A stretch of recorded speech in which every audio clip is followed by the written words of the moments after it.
Okay. We are live. I am addicted, I'm a slave.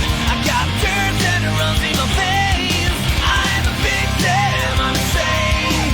I've got a deadly spreading disease. I am addicted, I'm a slave. When disaster coming your way, I am a victim, I'm insane.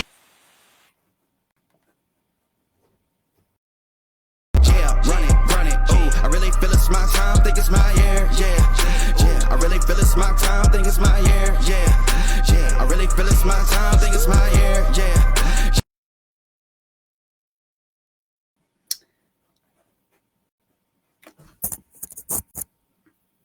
Okay. I want to thank everyone that's here and that's watching. My name is Lana Cox. I'm going to be the host of the show. I am in no way a substance abuse professional. I'm just the host. I'm also not an actor. This is my very first time going live. I'm shaking with nerves, but hopefully we can all get through this. I want to start off by saying what Feral but Sober means to me. That was not my first choice of title. I didn't even like it hardly at first until the more I thought about it. That is like our truth. It's like surviving with our like claws out, but our minds clear because we're sober. It's like getting to the nitty grit of recovery without losing the fire inside of us. So them little feral bits, I think, is what makes us survivors, is what has made us like successful in our recovery, because we have that little bit of, little bit not right, something different from other people. And it's pushed us and made us, just made us be able to succeed. So I'm hoping that we can create a space where like our messiness is power, where we can just be like unjudged and be truthful and be our feral selves, where we can just use resilience and raw storytelling and create a space for truth, growth, and defiant joy. Something wild and rebellious, guys. So real quick, I'm going to just say who I have on today, and then we'll get started. I have Miss Rachel Haney, Miss Amanda Warren, and Miss Tracy Terry. So the first segment I'm going to do is recovery journeys. I've known Rachel for a long time, but life has taken us different ways. And I'm so thrilled. I'm so proud of it, Rachel. She is a substance abuse counselor. And to me, substance abuse counselors are just like the bosses of recovery, because they've just taken and flipped the whole script. Like addiction makes us like, it's, it's slave. We answer to it. Like it are, when we sleep, when we eat, when we play with our kids, whatever is determined by our addiction. But substance abuse counselors, they just, they help person after person, day after day, just like fighting recovery and kicking its butt. Like, I really have so much respect for anybody that is a substance abuse professional. So I am going to play my little video, and then we'll have Rachel tell her story, and then we can talk about it.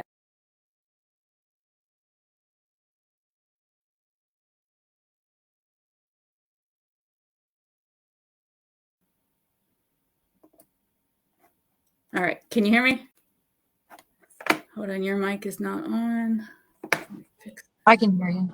Okay. All right. We can hear you now. So go ahead.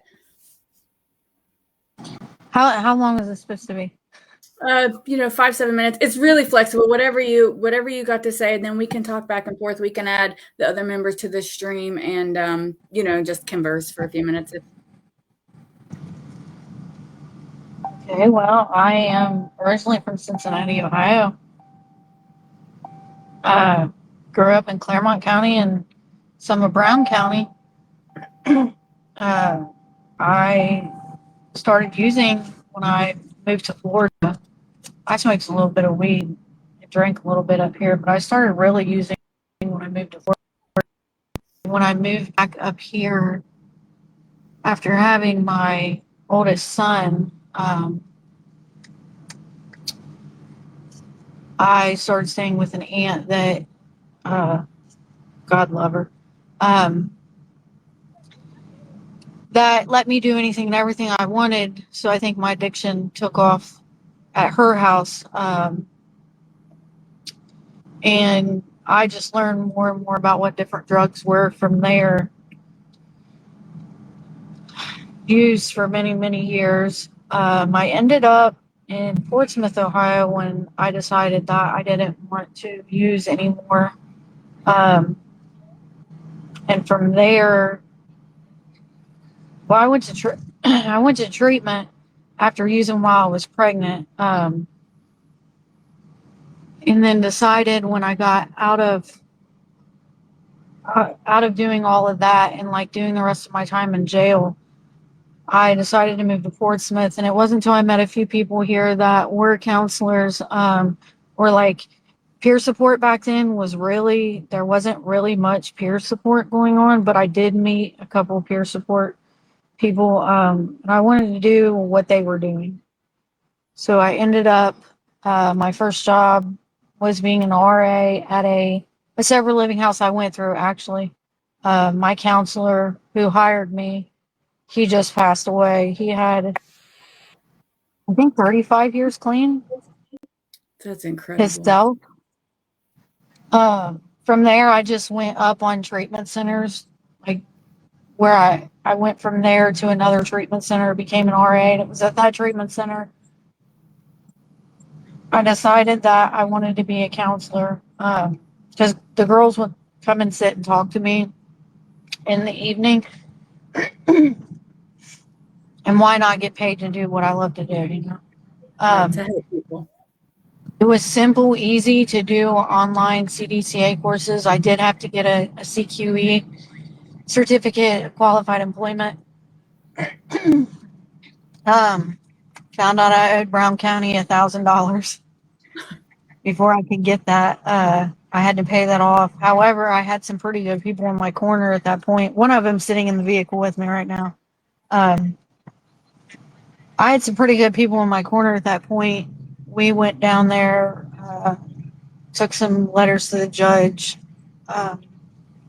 dropped them off, and he wiped out all the fines that I owed. I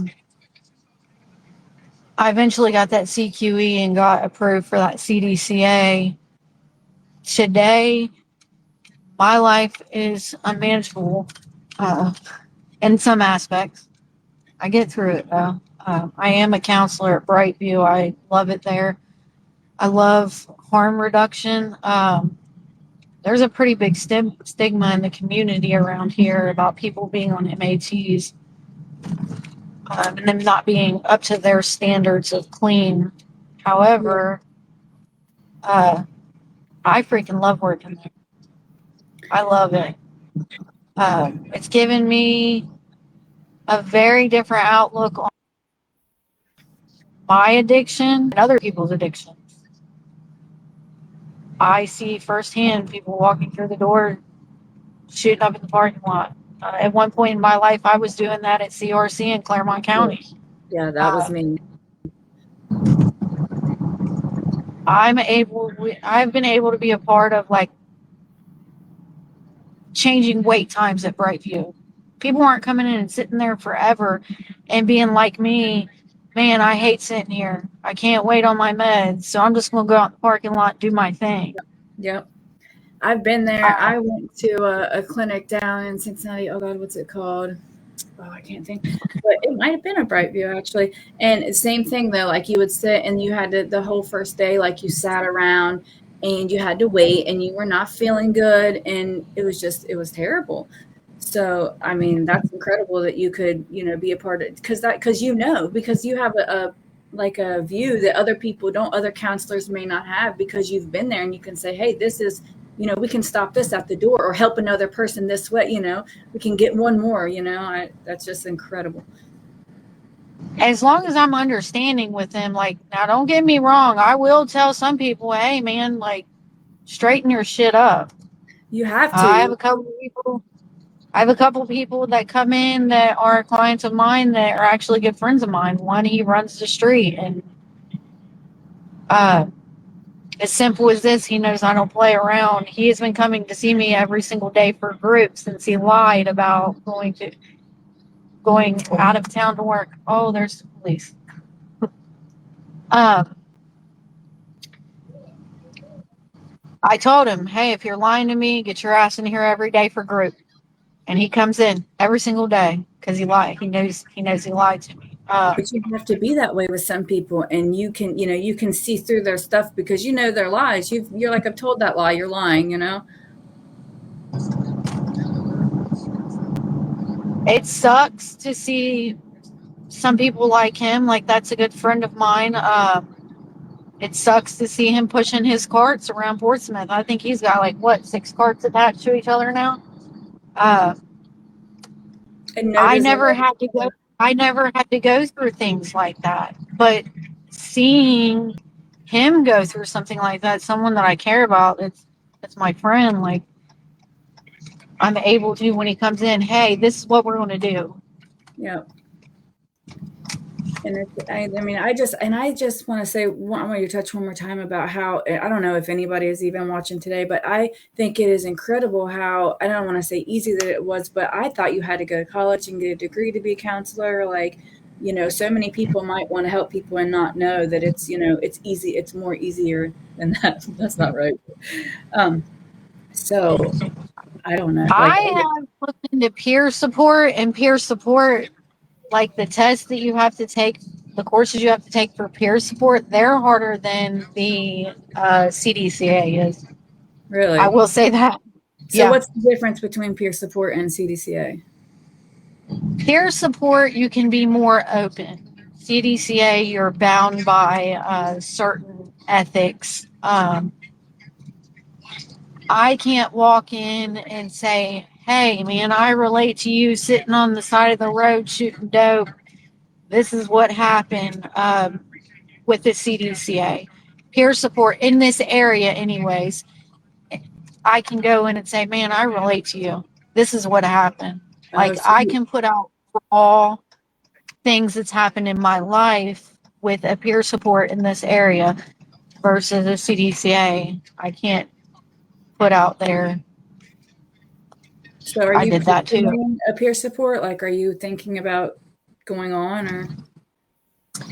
I don't know about that. I know I can carry one or the other. Jimmy, let's see if I can find it. Oh, you can't have both. What are the difference like in job duties between the two? Like as far as, because you work in like an office where I know you texted me yesterday and you said, I'm got someone coming in for an assessment. And I thought that was super cool. I was like, that sounds so boss. Like, I'm going to assess somebody. Like to think of like where, like we were actually cellmates in jail. Like, and that's crazy to me how far you came. I'm so proud of you. Like, It's when you get when I first started doing it, it was really scary. Especially when I didn't have the right supervision. Now I've been doing this for going on 6 years, and I've had one good supervisor to step in and say, "Hey, Rachel, this is what it is." I've had one actual good supervisor. I've trained myself how to use two different program sites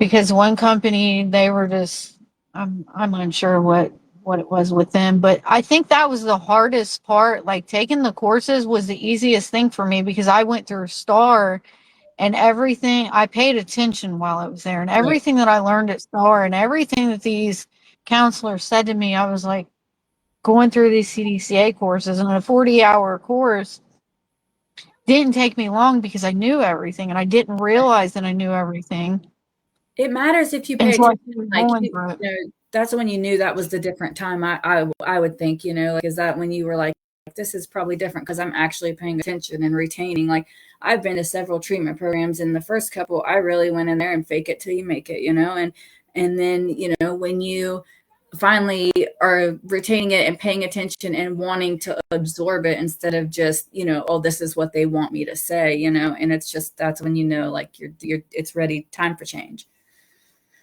Absolutely. So,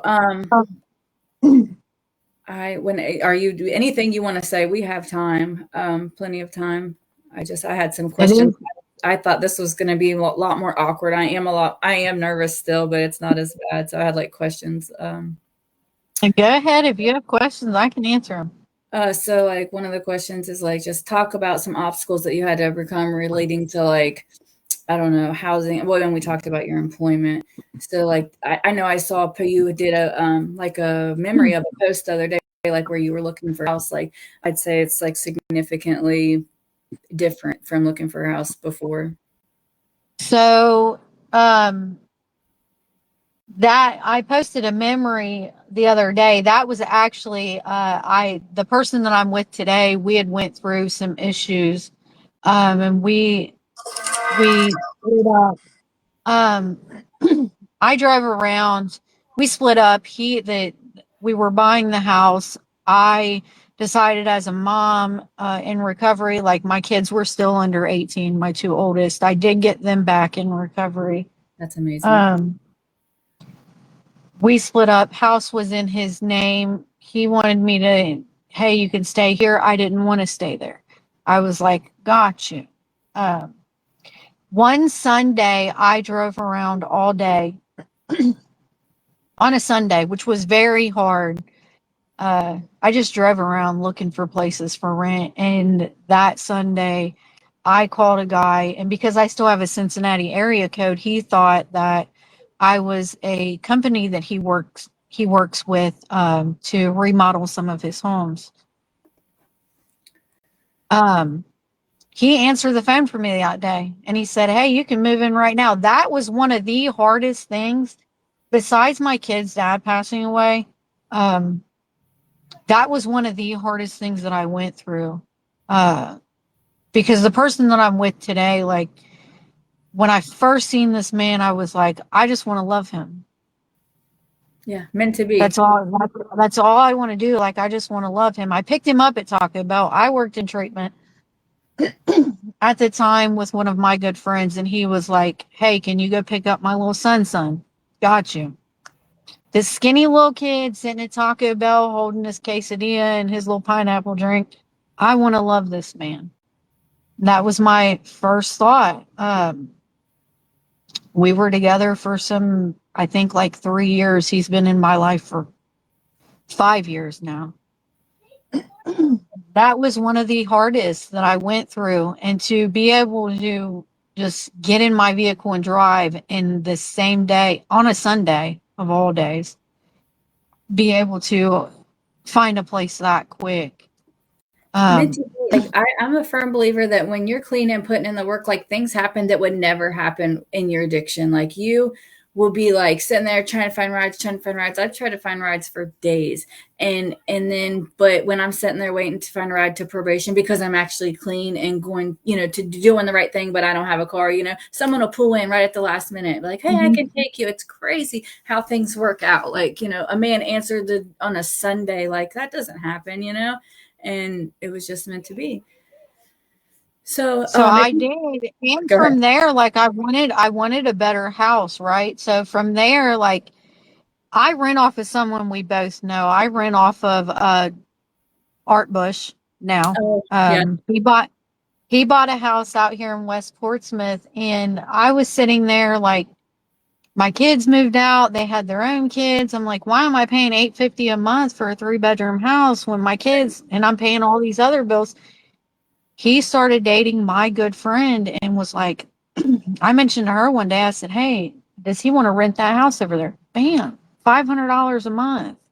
That's in the city too. Like that's crazy. Like rent's So not here I am. Like I want to do things in life. I'm single now. Eventually me and this man ended up getting back together when his life fell apart and my life fell apart with the people we were with.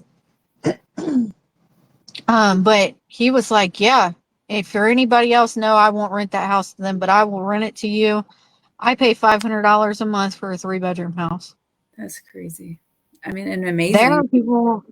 There are people around here that have been clean for years, that pay a whole lot more than that, where they're living in a little apartment and they're trying to grow their family and get bigger homes, and they can't find one. Yeah, I know I had, I have an 11-year-old, and then I was pregnant with he's 3 now, and then as soon as I had him, 6 months later, we get pregnant again, and we live in this tiny little 2-bedroom house that was already too small for the 2 kids that we had. It was so awful. And then we got blessed. The house that we live in, it is huge. My husband's papa did pass away, and God rest his soul, but he took care of us, like, and we were so blessed because now we have a huge 3-bedroom house with a big, nice yard. Like, it's crazy. But so we're going to do some like recovery. Like if you could go back and sit beside your younger self during your hardest time, what would you say? Be stronger. I think we would all say that. Be stronger. Give myself more credit, because that's what I used a lot over, especially when it came to my kids. When my kids were taken from me, and I consider that me being young also, because I'm told that when I stop using, when I begin using, that's when my brain stops growing and I stay the same age. And then when I stop using, I'm still that same age. I have to just grow from it, right? Yeah. When my kids were taken, my addiction was the worst. So I would tell myself then, be stronger and give yourself more credit, because when they were taken, it was, there's nothing else for me. Yeah. I'm just gonna Give up. And I was clean, so I just went back to using, like. Right. Just like welcomed it back. So what was the hardest boundary you would say you had to set, and how did it impact your recovery? The hardest boundary. The hardest boundary I had to set was with my kid's dad. I don't know if you ever met him. Timmy? Yeah. Never, I think, directly. I think we knew some of the same people and stuff, but I never did meet him. The hardest boundary I had to set was with him. I got out of Star and he was using. I left treatment, the next treatment, ASA, went home, found out he was using. I went somewhere safe and told him that I did not want to see him. I went to my probation officer that Monday morning and said, hey, put me in jail or put me back in treatment. Wow. I mean, and at that point you had gotten stronger, so maybe you knew that you was because that was the only person there. Even family, like anyone, that was the only person there.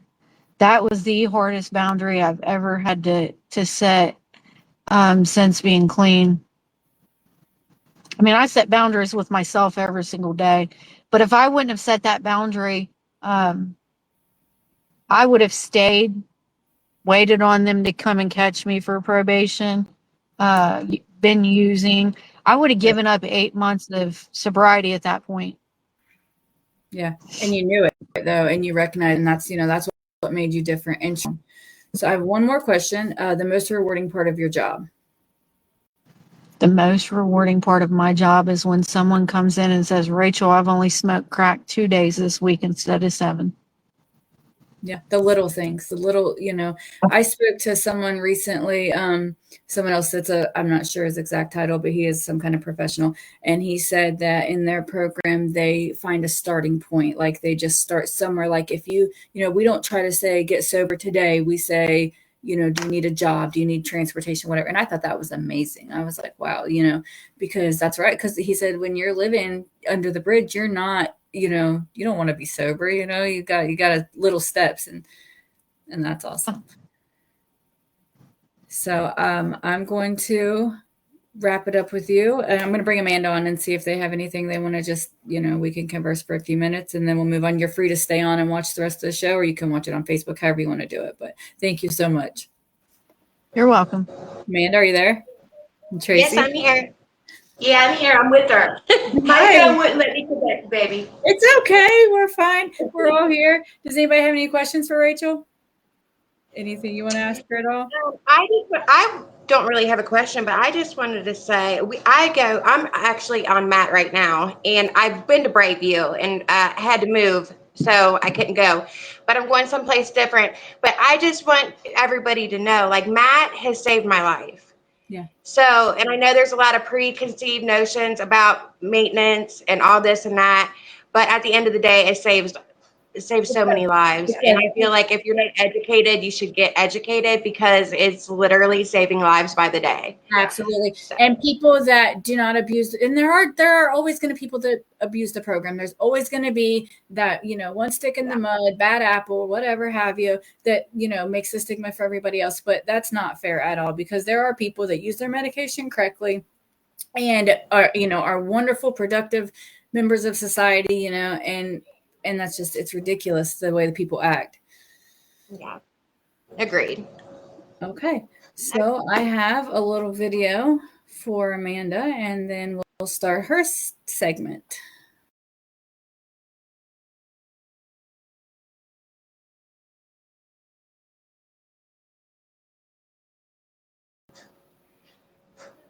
Okay. All right, Amanda. So this segment's called Alter Ego Confessions. It's kind of like a story from your past, but we want to make sure that we emphasize how we've grown from that. But I think it's definitely healthy to laugh at ourselves. So I think that's, and maybe not laugh at ourselves, but just look back and think, how far we've came. So I know you have a pretty juicy story. So go ahead. Remember, it's streaming on Facebook. I hope they haven't shut us down. But so just kind of. No, that's fine. I'm prepared to be. I can censor myself. Okay. All right. But so this story is back in 2000 and I want to say 13, and I was at the Healing Place in Louisville for women. Needless to say, I did not graduate, but I was there, and at the time I was heavy in my addiction. I had maybe done a year in jail, and I wasn't ready by the time I got out, but I wanted to be released, of course, like everybody else, like you can go do this program. If you do it, we'll let you out. And of course, I'm going to say, yeah. Take it till you make it. So, so I go down to Louisville to the Healing Place, and I meet a girl, because that's what I do, and while I'm there, I decide that I'm going to be with this girl, but it's against the rules, of course. Okay. I'm a rule breaker. That's what I do when I'm getting high. That's what I do. I'm pretty good at it.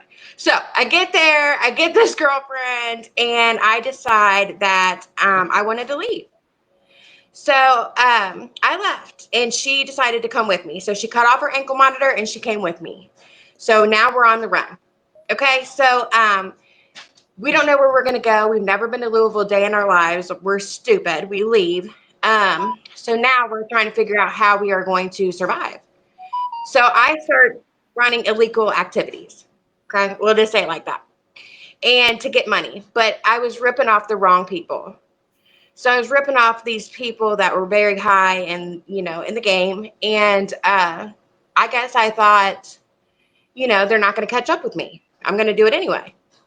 Well, I ended up getting up there in funds by the thousands, Right. and they found me at Taco Bell, and I was in Taco Bell downtown Louisville, and they told me to get in the car. I thought for sure somebody was going to save me. Okay, everybody's watching this happen in the Taco Bell, but nobody's trying to save me. No. Okay, so that was the terrible part about it. I just knew somebody was going to save me. Right. And they didn't. So I had to go get in the car, of course. So I'm in the car, and he's telling me I have one last chance to get his money. So I'm calling everybody I know. Nobody's picking up. If they do pick up, they're done with me. I burnt every bridge in the past. I have nobody else to fall back on, and I have lied my way into this situation. So he pulls into a church. It's Sunday. And I am just like one Hail Mary shot away. Like, come on, somebody answer the phone. So as I'm on the phone, my girlfriend's sitting in the front with him. She pops the windows down, and I jump out, and I run into the church on Sunday screaming, call the police, help me, call the police. I didn't even care. I was ready to go to jail because I knew at that point it was go to jail or lose my life. So I was, and what are you going to do? I'm ready to go back. Obviously, this isn't working.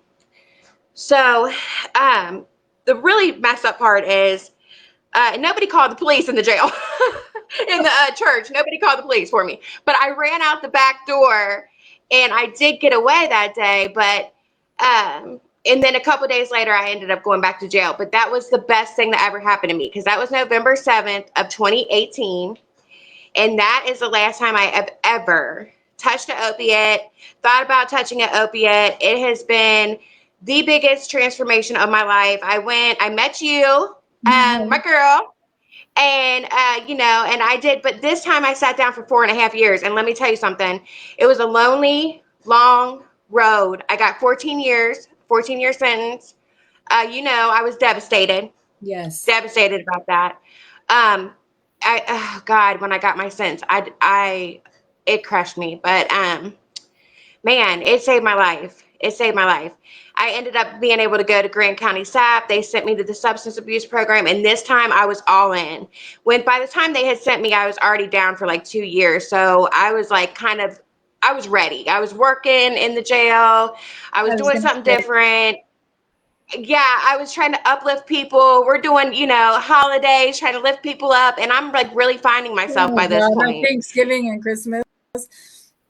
Yes, Amanda yes. literally So, she made everybody pull all the families together and like say thanks and be this happy little family. Even people that didn't get along, like she was and she was such like positive and good mood about it. Like, everyone just did it. Like we put our differences aside. There's always people that we don't jive with, and everybody did. And it was really like she really helped me through my time so much. The time that I actually was the longest time that I ever sat down for 18 months. And that was just, and I had my daughter already and I was devastated. And I know we stayed awake many nights just talking everything out. And you were working in recovery. You would every day go out with your little book and your little Bible and just, and do your work. And it was really inspiring. I think about like you were one of the first people that I reached out to, you were among the very first when I decided to do this podcast, because I was like, she's my girl. She has the info, the knowledge, because I'm guilty of, I don't always work, I don't always do the work. I live, my husband is not an addict, and I just kind of pushed the past, down. And so, yeah, absolutely. But this, I think, is going to be a very good, healthy outlet for, I think, of just a bit of everybody. I know that it took me a long time to get where I'm at today, but today I like my mom. We're besties. Okay, my mom's got sober. We are besties, and let me tell you something. It's the best relationship I've ever had in my life. We live together. We are like trying to own this trailer, and it's just great. Like, because she's getting up there in age. My grandma's getting up there in age, so I can help. Like, I can give back to them. So that's just amazing, all in itself. I know that love that. Taking care of you and your mom together are taking care of your grandma, and that's amazing. I know that takes a strong, and you could never do in your addiction. You know what I mean? Like you never could you have been there for her, like she needs to show up, for her doctor's appointments. I know you said recently she fell and had some, medical issues, and you could have never showed up for that, No, absolutely not. So I'm like so super blessed. We both, when I got to SAP, I ended up losing my dad. I don't know if you know that he passed away, my grandpa. And and so that was so crazy because I went through it with you, and then it happened to me. And I did his funeral. I had to do his funeral through a little beam flap in the cell because we were on COVID lockdown restriction. And that broke me because I didn't get a chance to show him that I could do it. You know what I mean? But now I get the chance with my grandma. So that's really cool. Even though she doesn't really know what's going on, I can still make my amends. And that's what I need at the end of the day. Because we all just and I can pay for the best we can for ourselves. That's all we can do is try to, we can try to make amends to other people. But at the end of the day, it's really how we feel about ourselves that keeps us going. And, Absolutely. So I was so happy. I'm so happy that you get to be there for her and your kids. I mean, I am so thrilled that you get to have that relationship with them and your mom. I know that you guys weren't, always you get along and stuff just because it's things that we do. And I'm so happy that you guys are so close, like old people. It's so super close. Besties for the resty. And then my son lives with me. He's 20, but that's my baby, and he lives with me. And you know what? Like, that is so cool. I get to see him every day. Absolutely. It's such a blessing. He's so proud of me. So it's like more motivation to just keep continuing to do what I'm doing, honestly. Yeah. And your support, like that's what's important is that everybody has support. I was going to say that when Rachel was on talking about, the people that she had with her or whatever. I'm super nervous, but like, your support system is just like, I don't even know the word, is crucial, I guess, like to your absolutely. You don't have, I tried many times to go, to stay clean or I half attempted or whatever, but I would just always go back, to my parents' house where I knew everybody was using and, and even if my mom or dad happened to be clean at the time, somebody there could get something. And it was just, I would go right back to it. It wasn't until when I came out of jail, when we were together, when we were in jail together. I went to the Salvation Army in Lexington, and I was only there for a short time. My Braylon there ended up being an issue with foster care and et cetera. They ended up letting me out a week later of the program, but I came down here to, I live, far down in Kentucky, and I just never looked back. And I had moved down here before in my life with my aunt, and then before she has passed away now, but I would always go back. My dad was up there, and I would always use that as an excuse, my dad, and then after I lost him, I really had no excuse. I've never really been super, super close with my mom, and my brother and sister are grown, and so and now I have an incredible husband and two more beautiful children, and I couldn't be happier. Right. And also, real quick, I don't know. I think you know what? My service is terrible here. I don't know if I'm freezing or breaking up. No, you're I don't know if you fine. can hear me. You're coming through fine. But I wanted to say also kudos to you because I'm so proud of you. Okay, I know the show is not about you, but girl, you're the host, and I could not be more proud of you. Thank you. So I want I'm you to know trying. that. That's what I said. I just hope to help myself. I am struggling a little bit recently, I guess mentally, I guess maybe because I don't talk about anything like ever. I just push it down and push it back. And I don't really do any recovery work. I am guilty of that. So that's kind of why I decided to make the show. I figured I could maybe get my, live vicariously through you guys.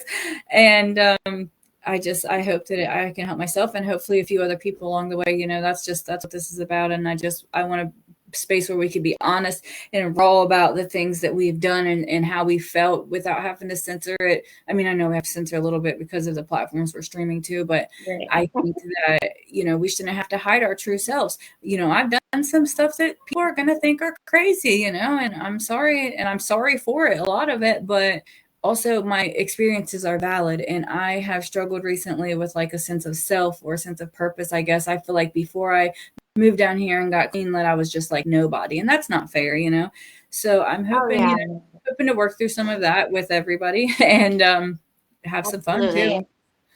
Yes, absolutely. So I have a little video from Macy, and then if she wants to tell her story. Okay, here you go, Mama. We're swapping out. Here, we're swapping out, girl. Yeah, my phone would not let me. It's something else. That's all I can.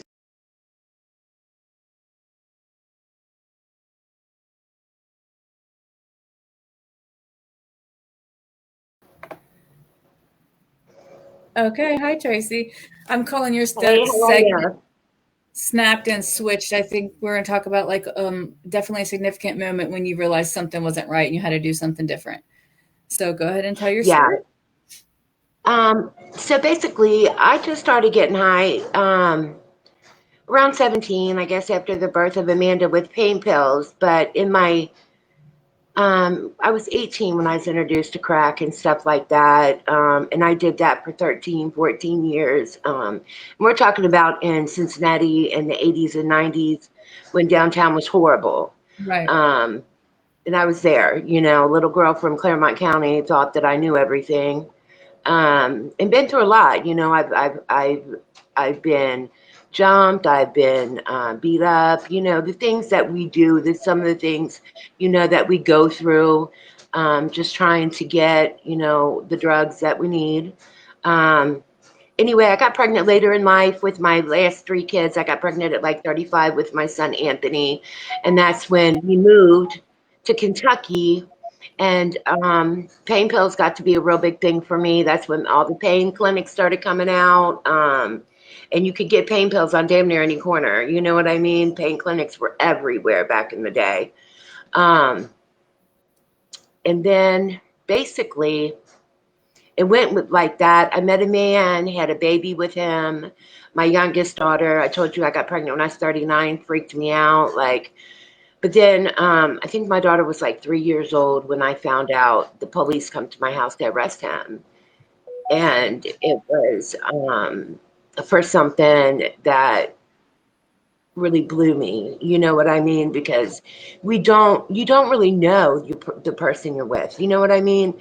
I did not know his past. You know what I'm saying? So something from his past came up. And that's when I really broke. You know what I mean? They took him to jail. And that's when I started doing heroin and everything just went downhill. And girl, that's when my kids, especially Amanda, was getting older then. And I'm like, she's seeing me. My kids are seeing me. I can't hold it together. I can't hold an apartment. I'm letting my kids go with my uncle, well, their Uncle Mike, who didn't even have electricity at the time. That's where I went, like, even with my babies, you know what I'm saying? At the time, I couldn't keep it together, you know what I mean? And I tell people that I believe that drug makes you like just like a soulless shell of a human being, because we don't care, you know what I'm saying? Like, I don't care if it's your children, your mom, your dad, God himself, you know what I'm saying? At the time, we don't care. You At know what all. I mean? And I got finally, I think in 2017, I ended up going to jail. I had ran for girl. I had been to rap probably 10 times. Um, Never did a long-term treatment because I always said that if they try to send me to long-term treatment, I'm not going. I'm running. I'm Right. running because I've been a runner my whole life. Basically, you know how that goes. Long, and it was a I was a 23-year run runner. for me. Yeah, so in and out of jails, you know how we do it, you know what I mean? And it was just one of them catch me when you can. You was never gonna catch me turning myself in, because I thought that was just the most ignorant thing ever. Why would I volunteer to go to jail? But anyway, went in 2017, finally made parole. They told me I was going to the Hope Center in Lexington, and they let me out the day before. And I remember that, and this is God now that I look at it now that I'm sober and I see, I had two choices that day because it's so stupid. Like, I went to my ex's house, this man who is just the epitome of evil, right? And I don't know why I went there. I don't know if I was wanting him to say, come in or what, but he didn't. And that was my lifesaver. You know what I'm saying? Because I turned around and I said to him, I said, have you seen my brother? He said, no. And I walked away. And because God gave me a choice, he said, you don't leave till tomorrow morning at 6:30. Now, what are you going to do? Right. And you You're could have 8 months clean? you could have went out Yeah. because we don't think we could do what we could do before, and you could have overdosed. It could have, that is God, working in our lives. That's Yeah. like, that's crazy. It's crazy how those things happen, and now Yeah. I can see Ain't them. that? Now that we look back, yeah, that we can see that, right? So that night I had dinner with my little girl and her aunt and uncle, stayed with my brother-in-law, and I got on that bus, man. And then as I was sitting on that bus to go to that Hope Center, everything in me was like, go. You know what I mean? Like, get up, go. And something just held me there. And it It's was the best time. thing that ever Yeah. happened to me because it was like, and people ask me sometimes, like, when did you get it? I don't know. I just know that when I got out, I didn't go back. You know what I Yeah. mean? Um, I didn't go back. I did the program. I graduated. I peer mentored. And then it was time to come home. I missed my kids. And, I think me and you touched on this on the phone. I think we get these preconceived notions of how our lives going to be when we get up clean. You know what I'm saying? And it's nothing like that. Everything's It's just like, gonna snap into place. Like, no, yeah, it's so right. hard. Like, It is so far from that. yeah, Right. it's hard in I'm coming different home. ways, granted, but it's so Yes. hard. Like, life is, Yes. that's what I say. I know I made a post one time, a long time ago, right after I had my oldest daughter, and I said, everyone said, like, sobriety would be easy, but like, life is hard. Life is so hard. Like, and you have to Oh my fight every day, God. because who doesn't want to not feel that, And it's so Yes. easy to just, to one day be, oh, I don't want to do this anymore. Bills, the price Yes. of everything is outrageous. I have 3 kids, Oh 2 my in diapers. God. Like, it is Yes. awful, like, Hard. so hard. Yes. And it's still hard. And no matter, I don't care how long you get in it. Like I said, I'm going on 8 years clean in October. Like Amanda said, I've came a long way. I'm super proud of myself. For like I said, because most of my adult life, I started at 17 and got clean at 47. Yeah. There's my life. And you know what I mean? Yeah. And you wake up, and to me, it's like waking up. Like, I don't know how it feels for other people to come in out of addiction, but for me, it was like waking up, and I look around, and I ain't got nothing. I Nothing. mean, I And ain't got I don't shit. know what I like to do, even what I like to eat, or who I am at this point, because Exactly. I started drugs super young, and I did them Yes. my entire life until, I had my oldest daughter in prison. Like, dude, my life was chaos. And now that I'm not doing those things anymore, but now what do? And I know exactly.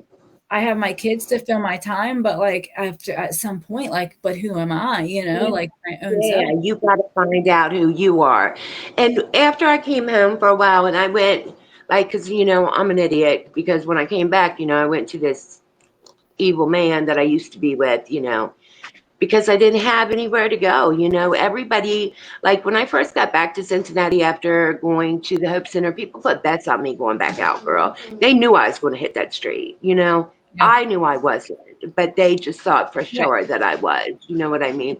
But Haters anyway, I gonna took hate. time to myself just to get to know me. I went without a man. I said, I'm not doing this. I went celibate for 7 years. I had no man in my life. I wanted to put my kids first. I wanted them to see that I wasn't playing this time, because how many times have we said to our children, oh, I promise you, I promise, mom's not going back this time. I ain't going back this time. And I remember talking to my baby, and he was getting ready to graduate and go into from elementary school to middle school, and got arrested the night before his graduation. And I promised, like, this kid, I was going to be there, this, that, and another. And then when I talked to him on the phone from jail, he said to me, yeah, it's okay. I figured you'd go back. Talking about heartbreaking. Devastating. Talking about He heartbreaking. had Yes. expectations of disappointment. Yes. It's heartbreaking. Exactly. We've all been there. Anybody who says they haven't, Yes. like, we've all Yes. mistakes, but they're horrible. Yeah. The stuff that keeps But me not going back. When I think about yes. And now, I could never be away from my kids now. Like, I would die if I had, to give them up, right? Because now, we know, I think, like I said, me taking that time just to even be by myself, no whiny ass man, no none of this other stuff. I got to let my children see that I can be a mom, because I wasn't even sure if I could be a mom. Right. Because I didn't know. I don't know me. Or All I what know that is the even chaotic. consisted of, like, what is it? Like, moms do so Yes, much. You exactly. don't realize because you're only half a parent when, like, you don't all the Yes. things that really go into being a good parent, Yes. And I was so scared to let them down again. So I said to myself, a man's going to come and go, right? The only thing that we're going to have that's going to love us to the very end is going to be our babies, right? So I gave my babies my attention. And I gave myself that attention. You know what Right. I'm saying? Because I needed to know who I was and to know what I wanted in life. I know what I like now. You know what I mean? Yeah. I'm happy now. And I'm like 8 months away from owning my first home at That's almost 8 years clean. Yeah, and it's just all about my family now, my family and my kids. And I think we even touched the basis, like, in this process of finding ourselves, it's so hard because we don't even know how to make friends, or you know what Right. I mean? Yeah, I Or had no friends. Like, it's crazy, and I don't know how to make friends. Like, my daughter plays sports, and I'll go to sports games, and I'm like, my son is 3, and he'll run around and play with other kids, and I'm like, how do you just yeah, just it take right feels up with them? so I'm standing there like, awkward. yeah. Yeah. You're awkward. You don't know what to I am say. You're so like, awkward. you know what You I can ask mean? Amanda. I am the Like, most awkward person in the world. Like, she said you're so awkward. I swear to God, not like me in a mean way. Like when she In a first good when she way. first meets somebody. I'm so shy, believe it or not. I'm shy. I used to be so shy when I was a little girl that my hands would get. I'd sweat. I get so nervous my hands would sweat. You know what I mean? Like I was such a shy, just timid little girl, and to come. And I think that I had to walk that journey to make me the woman I am today. And I think we all had to do that. You know what I mean? The we journey all have to that walk we our own walk. path. Yes, absolutely. Yes. And addiction looks Yes. different for everybody. Like, that's one of the things that I know. This is my first episode, and I was super nervous and didn't say a lot of stuff at the first. But, like, I really want to You're be doing like, awesome. listen and don't judge community. Like, I think that everybody we've done what we've done, and maybe we might not agree with what someone else has done, but let's not judge them. Let's just, we're not that person today, and let's focus on that. Like, I think that, Yes. I said at the first, I did touch a little bit on it. Like, I think that our messiness and our craziness, that's literally what has made us keep striving. Like, what is like, just like, I don't know, there's something different in us, because there's some of us back out there. My brother is back out there still using. He just was in a halfway house and he just went right back. Like, and it's heartbreaking. Like, but it's not me. Something's different. I lost my brother. Yeah, I lost my brother when and it's crazy because God works in our lives in such crazy ways. Like, so when I got back and I did, I ended up blocking, dude, the crazy man. I ended up when I came home, I ended up blowing my knee. I ended up having to have a surgery on my knee and my hip and all this other stuff. I ended up in a domestic violence shelter, which was one of the best things that could have ever happened for me, because they ended up giving me my first own apartment. And girl, talk about, I was 47, never had my, apartment that I know I could keep, right? You know what I mean? I knew I wasn't going to be there just for like a month or two. You know what I mean? Right, Like moving no furniture in. It's like a trap house or something. You know what I mean? But, and I loved it. I loved this apartment, right? And I was getting ready to sign my year for my next year, and I get a phone call from my mom. And my dad had a stroke. And my brother was still using. And they had 2 cars. He wrecked the truck, and her car was sitting in a gas station parking lot because he was so high when he came out of the gas station, he lost the keys to the car. But anyway, fast forward like a month later, his liver shuts down, and I'm there with my mom. That's how God works. God got me clean when I needed to be clean, and gave me some time up under my belt, being clean, because he knew I was going to be the one that's going to have to take care of her. Yep. And we always thought it would be my brother because, see, my brother was the one, you know what I mean? I was the black sheep of the family. I grew up in Claremont County. I brought the black man into the house. Oh, Lord, my parents were like racist and stuff, I snuck him. I'll never forget the time I stuck him in the window. My mom came in the bedroom, and we're standing there, and I'm like, and she's like, you know what I mean? I'm like, whatever. But you know what I mean? You know what I mean? It's like, yeah. So I thought, we just thought it was crazy stuff. Yeah, that I've did. Shoo. Yeah, I mean, yeah. I said I had my ancestors turning in the grave when I brought the man's little black butt up in here. Yeah, they started. They said, "Oh my God, no," but I believe that was my sole purpose. You know what I'm saying? But anyway, now I love the fact that you're doing this, because, like, I think we touched on it too. Like you said, I think we all need an outlet. You know what I'm saying? And we are going through that. Still finding ourselves, still trying to have friends, trying to go out. I was telling Amanda I want to go somewhere, and I always say that. Well, where do I want to go? Well, I don't know. You know what I'm saying? Because I don't know what I want to do. Really, right? it just sounds good to me. Like, I always think I want to go places, but Yeah. Exactly. Then you're like, I'm good. I'll just stay in. Matter of fact, let me get on my pajamas at 5:00 in the afternoon because I'm, 85. Now that I'm clean, that's how I act. But I love the fact that you're doing this. I think that it's a great thing, baby girl. You're giving a lot of people that wanted an outlet to come on and, speak freely about how they're feeling and how, how hard it is to get to where we're at, man. None of this was easy. no. None of this was easy, man. We danced with the devil every single day. You know what I'm saying? Every day played Russian roulette with our lives and stuff like that. And people don't understand that. And I want to hit on, like Amanda said, Matt is a awesome program, amazing program. And I know that, and I think that too, a lot of people that have never been in addiction have a lot to say about it when you've never walked our shoes, so you can't speak on addiction you know nothing about. Exactly. And like even doctors with their books and their this and that, that's nothing. That's bullshit, because that's not living that. You don't know the life. That book ain't telling you how that life is for real. And for real. I think, being out like there you living said it. earlier, there's always going to be somebody that abuses the program, but at the end of the day, people that use it correctly are, doing it. There's people that are, working in law offices and receptionists at hospitals and different stuff like that. that just, you know, Yeah. that are on that Oh, are girl, I in think the MAT program, and you would never know if the medication is used never. correctly. You would never know. Yeah. Yeah. I've gotten high with baseball players, football players, lawyers, Oh judges. yes. Like, oh, baby. Yep. Man, if I could write a book, and I should, probably, you know what I Yeah. mean? But I'm telling you, people don't know. You can see them, you know, like you said, people you don't know who's on what, you know, and what people have been through. But it is a program that does save lives, and I think it's amazing. And I think you're amazing for doing this. Thank you.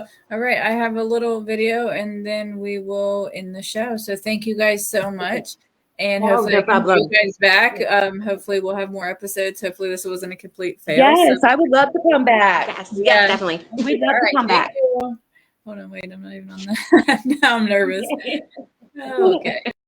Run it, ooh, I really feel it's my time, think it's my year, yeah, yeah. I really feel it's my time, think it's my year, yeah, yeah. I really feel it's my time, think it's my year, yeah, yeah. I really feel it's my time, think it's my been ready.